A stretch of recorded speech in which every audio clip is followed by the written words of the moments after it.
పాతబస్తీలో ED సోదాలు నిర్వహిస్తోంది. భూదాన్ భూముల వ్యవహారంలో ఈడీ తనిఖీలు చేస్తోంది. పాతబస్తీకి చెందిన మున్వర్ ఖాన్, ఖదీర్ ఉన్నీస్, షర్ఫోన్ ఇంట్లో సోదాలు చేస్తున్నారు ఎన్ఫోర్స్మెంట్ డైరెక్టరేట్ అధికారులు.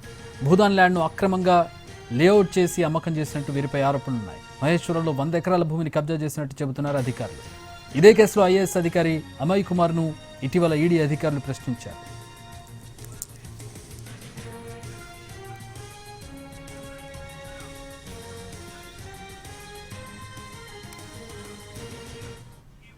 పాతబస్తీలో ఈడీ సోదాలు నిర్వహిస్తోంది. భూదాన్ భూముల వ్యవహారానికి సంబంధించిన కేసు ఇప్పుడు నడుస్తోంది. దీంతో ఈడీ తనిఖీలు చేస్తోంది. పాతబస్తీకి చెందిన మున్వర్ ఖాన్, ఖదీర్ ఉన్నీస్, షర్ఫోన్ ఇంట్లో సోదాలు చేస్తూ ఉన్నారు ఎన్ఫోర్స్మెంట్ డైరెక్టరేట్ అధికారులు. భూదాన్ ల్యాండ్ను అక్రమంగా లేఅవుట్ చేసి అమ్మకం చేసినట్టుగా వీరిపై ఆరోపణలున్నాయి. మహేశ్వరంలో 100 ఎకరాల భూమిని కబ్జా చేసినట్టుగా చెబుతున్నారు.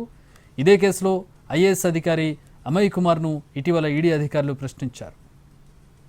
రైట్, మా crime input editor Ramesh Vaitla join అవుతున్నారు. రమేష్, అమయ్ కుమార్కి ప్రస్తుతం ఈ ముగ్గురికి ఎవరైతే ఓల్డ్ సిటీలో ఇప్పుడు సోదాలు జరుగుతున్నాయి, ముగ్గురికి ఏమన్నా లింక్ ఉండే అవకాశం కనపడుతోందా? అట్లాగే ఈ వ్యవహారానికి సంబంధించి ఈడీ ఏ కోణాల్లో దర్యాప్తు చేస్తోంది? ఎస్, ఈడీ అధికారులు ఇప్పుడు పాతబస్తీలో సోదాలు నిర్వహిస్తున్నారు. మొత్తం 3 చోట్ల పాతబస్తీలో సోదాలు చేస్తున్న తరుణంలో దీంట్లో ముఖ్యంగా చూసినట్టయితే భూదాన్ ల్యాండ్ వ్యవహారం సంబంధించి ఇప్పటికే ఈడీ కేసు నమోదు చేసింది. కేసు నమోదు చేసి విచారణ జరిపింది. దీంట్లో ఐఏఎస్ అధికారి, సీనియర్ ఐఏఎస్ అధికారి అయిన అమయ్ కుమార్ ని పలుమార్లు విచారించింది.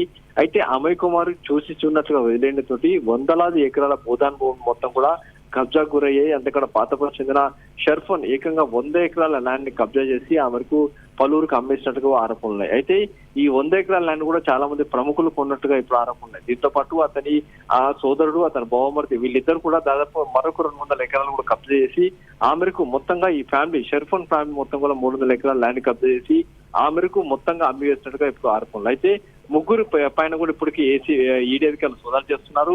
అయితే షర్ఫోన్ హైదరాబాద్ నగరంలో ప్రముఖ వస్త్ర వ్యాపారిగా కొనసాగాడు. ఒక పార్టీకి కూడా అధికార ప్రతినిధిగా కొనసాగాడు. అయితే ఇతను సంబంధించి చూసినట్లయితే గతంలో కూడా ఇతను చాలా ఆరోపణలు ఉన్నాయి. పాతబస్తీతో పాటు ఇతర ప్రాంతాలు కూడా కబ్జాలు చేసిన ఆరోపణలు ఉన్నాయి. ఇప్పుడైతే ఈడీ అటు భూదాన్ ల్యాండ్ సంబంధించి ప్రస్తుతానికైతే సోదాలు నిర్వహిస్తుంది. మొత్తంగా 10 చోట్ల ఇప్పుడు సోదాలు చేస్తున్నట్టుగా సమాచారం. అయితే ఇంకా ఎవరెవరి మీద చేస్తున్నారు సోదాలు, ఎక్కడ చేస్తున్న విషయం ఇంకా కన్ఫర్మ్ కాలేదు. మరికొన్ని సమయంలో ఎక్కడెక్కడ చేస్తున్నారు ఇంకా అన్న విషయం కూడా బయటకు వచ్చే అవకాశం ఉంది. ఏదైనా కూడా భూదాన్ ల్యాండ్ అనేది ఒక తేనె చుట్ట లాంటిది. దాన్ని ఇప్పుడు ఈడీ అధికారులు కదిలించారు. దాని వ్యవహారం ఎక్కడి వరకు వెళ్తుంది, ఎవరెవరు వెళ్తారు, దీంట్లో ఐఏఎస్ కావచ్చు, ఐపీఎస్ కావచ్చు, లేకుంటే ఆర్టీఓలు కావచ్చు, ఎంఆర్ కావచ్చు, ఇలా చాలా మంది వాళ్ళ పాత్ర ఉంది.